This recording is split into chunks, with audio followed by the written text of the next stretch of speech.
তাই শরণাগতি অর্থাৎ কি? স্মরণ, কার স্মরণ? তাঁর স্মরণ, স্মরণে আগত, সেটাই শরণাগত।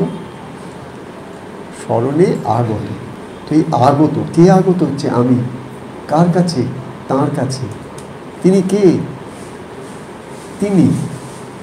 তিনি সব কিছুর উৎস। যা কিছু দেখছি, শুনছি, বুঝছি, জানছি, বলি আমার জগৎ, এই সব কিছু তো একটা উৎস থাকতে হবে। কোথাও তো তার একটা রুট থাকবে, কোথাও তো তার একটা উৎস থাকবে। সেই উৎসটা হচ্ছেন তিনি। শরণাগতি কার কাছে? আমি এইবার উৎসের দিকে ফিরে যাচ্ছি। মানুষ কখন উৎসের দিকে ফেরে? যখন ম্যানিফেস্টেশনটা অনেকটা কমপ্লিট করে নিয়েছে। মানে উৎস থেকে যা কিছু আমরা দেখছি, এই সৃষ্টির যে বিরাট খেলা চলছে, এইটার মধ্যেই তো আমি এগিয়ে যাই। একটা বাচ্চা ছেলে, সে তো মাঠের মধ্যে গিয়ে দৌড়ে যায়, কোথায় ফুটবলটা আছে, কোথায় বলটা আছে, কোথায় এটা আছে, সেটা আছে, খেলা জিনিসের মধ্যে দৌড়ে যায়। তাকে তুমি আটকাতে পারবে না, ধরে রাখতে পারবে না, এত তার আকর্ষণ। ঠিক তেমনি সংসারী মানুষও সংসারের নানান সুখের জন্য দৌড়ে যায়, তাকে কেউ ধরে রাখতে পারবে না, কেউ আটকাতে পারবে না। কেন? বিশেষ প্রয়োজন। সংসারী মানুষ যদি সংসারের মধ্যে আসক্ত না হয়, তাহলে তার সংসারী হওয়াটাই বৃথা হয়ে গেল। লোকে বলে, বাবা সে কি কথা, তুমি উল্টো কথা বলছো, আসক্তিতেই তো মরেছি, সংসারের মধ্যে ঢুকে আসক্তিতেই মরলাম। আবার তুমি বলছো যে হ্যাঁ আমি ঠিকই বলছি। সংসারটা ঠাকুর সৃষ্টি করলেন তোমাকে ভালোই নাক ডুবিয়ে সংসার করার জন্য, হাফ হাফ নয়, কোয়ার্টার নয়, ফুললি নাক ডুবিয়ে সংসার করতে হবে। যতক্ষণ না তুমি একদম এই পর্যন্ত চলে এসছো, চেশনসটার যে ভোগটা, সুখটা, প্লেজার্সগুলো একটু একটু একটু করে খণ্ড খণ্ড খণ্ড খণ্ড করে যদি তুমি যাও, দেখবে মৌমাছিরা কি করে, ফুলের মধ্যে গিয়ে একটুখানি একটুখানি একটু করে ড্রপ বাই ড্রপ নিজে জমা করে। ওর খণ্ড সুখ, ওর সুখটা কীরকম? খণ্ড, ছোটো ছোটো ড্রপ। ঠিক তেমনি আমাদের জীবনটা কীরকম? আমরা এর কাছ থেকে তার কাছ থেকে, এই থেকে তাই থেকে, নানান কিছুর থেকে একটু একটু করে সুখ নেবার চেষ্টা করছি। সবসময় আমাদের চেষ্টা একটু সুখ নেবার, একটু ভালো খাবো, তার মানে একটু সুখ পাবো, একটা কিছু ভালো দেখবো, ভালো কিছু শুনবো, একটা জীবনের মধ্যে কিছু বলবো, সব কিছু সুখের চেষ্টা। কেন? তখন আমার আত্মার স্বভাবটা হচ্ছে ভুয়া সুখ। একটা মাত্র কারণ। আমরা কেন সুখের পিয়াসী? তার একমাত্র কারণ হচ্ছে আমার আত্মা পরম সুখী। তাই তো আমার আত্মা পরম সুখী, আমি সুখী নই কেন? আমার আত্মা যদি পরম সুখী হয়, তাহলে আমি সুখ পাই না কেন? আচ্ছা যন্ত্রণা তো এটা কেন হবে? আমি পাই না তার একমাত্র কারণ আমার বিস্মরণ হয়ে গেছে আমি আত্মা। এখন আমার স্মরণ একটাই, আমি দেহ, আমার ইন্দ্রিয় আছে, ইন্দ্রিয়ের মাধ্যমে যেটুকু ভোগ করতে পারি ওইটুকুকে আমি অনুভূতির মধ্যে পেয়েছি। আমি চোখ, আমার একটা ইন্দ্রিয়, সেই চোখ ইন্দ্রিয় দিয়ে আমি এমন কিছু একটা জিনিস দেখলাম যেন খুব ভালো লাগলো, সুখ পেলাম, ইন্দ্রিয়টাকে ব্যবহার করেছি। এটাই বুঝতে পারি যে আমার যদি ভালো কিছু দেখতে হয় তার জন্য আমার চোখের দৃষ্টি চাই। আমার যদি চোখের দৃষ্টি ঝাপসা হয়ে যায়, তাহলে আমি সেই সুন্দর জিনিসটা থাকবে, আমি দেখতে পাবো। ঠিক তেমনি আমার যতগুলো ইন্দ্রিয় আছে, সেই ইন্দ্রিয়গুলো দিয়ে আমি এই সংসারটা একটু একটু একটু করে একটু একটু করে একটু একটু করে বিন্দু বিন্দু বিন্দু বিন্দু করে আমি কী চেষ্টা করছি? একটু সুখ নিয়ে ভেতরে জমা করবার চেষ্টা করছি। কিন্তু এই সংসারটাকে এমন করে ঈশ্বর রচনা করেছেন, এত অপূর্ব তার সৃষ্টি, এত অপূর্ব তার রচনা, যে এই রচনার মধ্যেই তিনি সন্তানকে আবার ঘরে ফিরিয়ে নেওয়া যাওয়ার ব্যবস্থাও রেখে দিয়েছেন। এমন করে রচনা করলেন সংসারটাকে তিনি, যে এই সংসারের মধ্যেই, সংসারের ঊর্ধ্বে যে সারাৎসার তিনি আছেন, তার পথটাও ভেতরে ঢুকিয়ে রেখে দিয়েছেন, এই রচনার মধ্যে ঢুকিয়ে রেখেছেন, ডিজাইনটাকে ভেতরে রেখে দিয়েছেন, চাবিটাকে তার হাতেই দিয়ে রেখেছেন, কিন্তু বোধহয় কোথায় আছে তুই দেখতে পারবি না। মানে ফিরে যাওয়ার চাবি তোমারই হাতে আছে, তুমি দেখতে পাবে।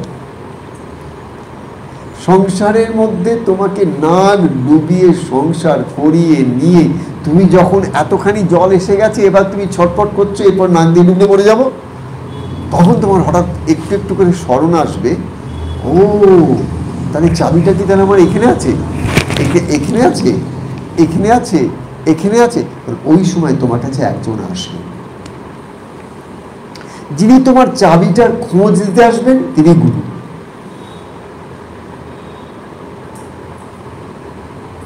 চাবির খোঁজ তুমি বার করতে পারবে না, কেউ পারবে না।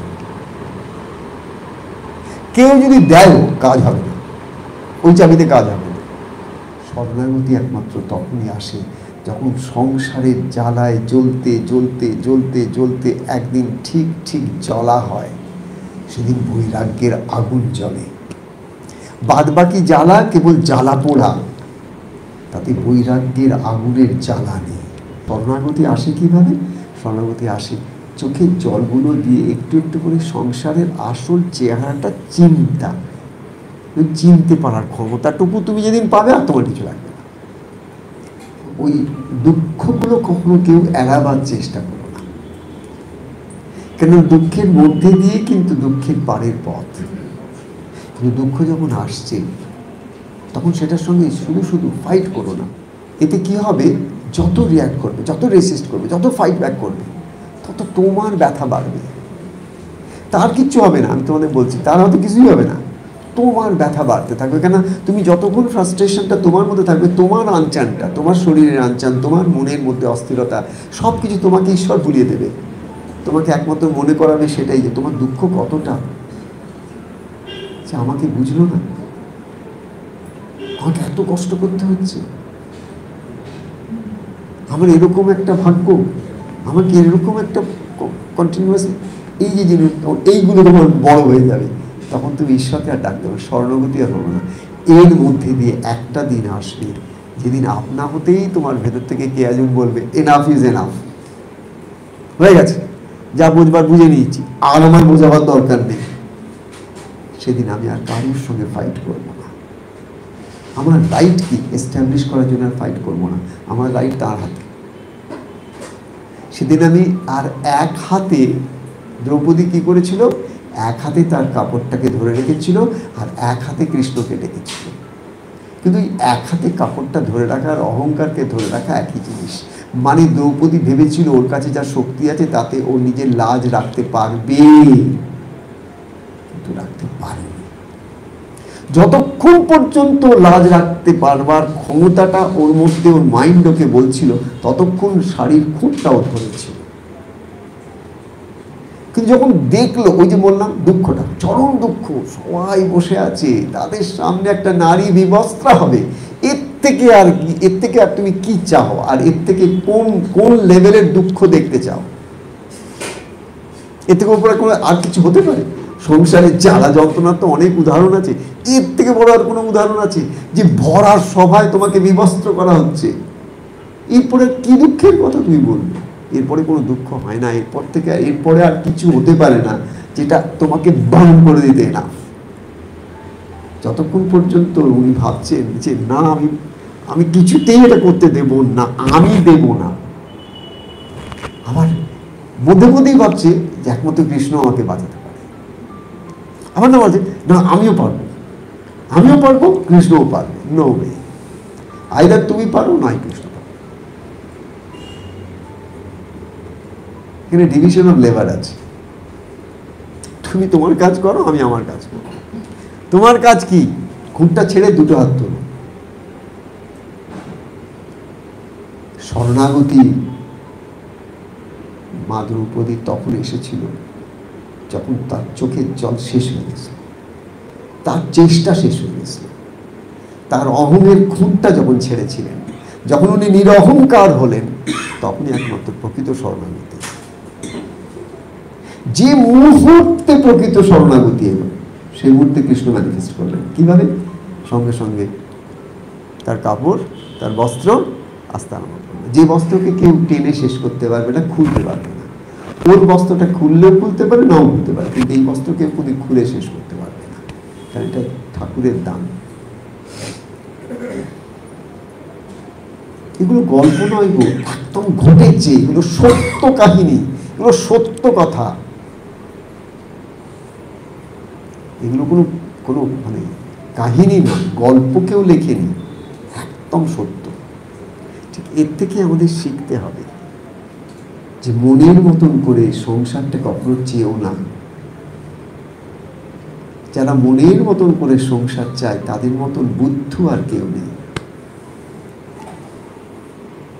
এরকম হলে সংসারটা আর কি ভালো হয়, এটা চেয়েও না। এরকম করে যদি সব ঠাকুর দিয়ে দেন, তুমি বুদ্ধুর মতন বুদ্ধ, বুদ্ধুর মতন বুদ্ধ, বুদ্ধুর মতন বুদ্ধ, পুনরপি জানালাম, পুনরপি মারালাম, পুনরপি জানানি জঠরে এসে আনাম, বারবার মায়ের জঠরে আসবে যাবে, আসবে যাবে, এই চলবে। কেন, কি দরকার? ঠাকুর তো তোমাকে ভালোবাসেন, তাই তিনি শরণাগতি দেবেন। ঠাকুর যদি তোমাকে ভালো না বাসতেন না, তোমাকে শরণাগতির পথে টানতেন না। আর তিনি জানেন শরণাগতির পথে টানতে গেলে তোমাকে সংসারের আসল রূপটাকে পরিচয় করাতে হবে, তোমাকে দেখাতে হবে, চেনাতে হবে। ওর মধ্যে মধ্যে রগড়াতে কাঁটা বুনের মধ্যে ছ্যাঁচড়াতে যাবে, তোমার সারা গায়ে রক্ত হবে। তখন তুমি বলি, বাপরে বাপ, এই সংসার। তখন তোমার সংসার ছাড়তে হবে না, সংসার তোমাকে ছেড়ে দেবে। যতদিন তুমি সংসারকে ছাড়তে চাও ততদিন তুমি কোনোদিন সংসারকে ছাড়তে পারবে না। যেদিন সংসার তোমাকে ছাড়বে একমাত্র সেদিন সংসারকে তুমি ছাড়তে পারবে।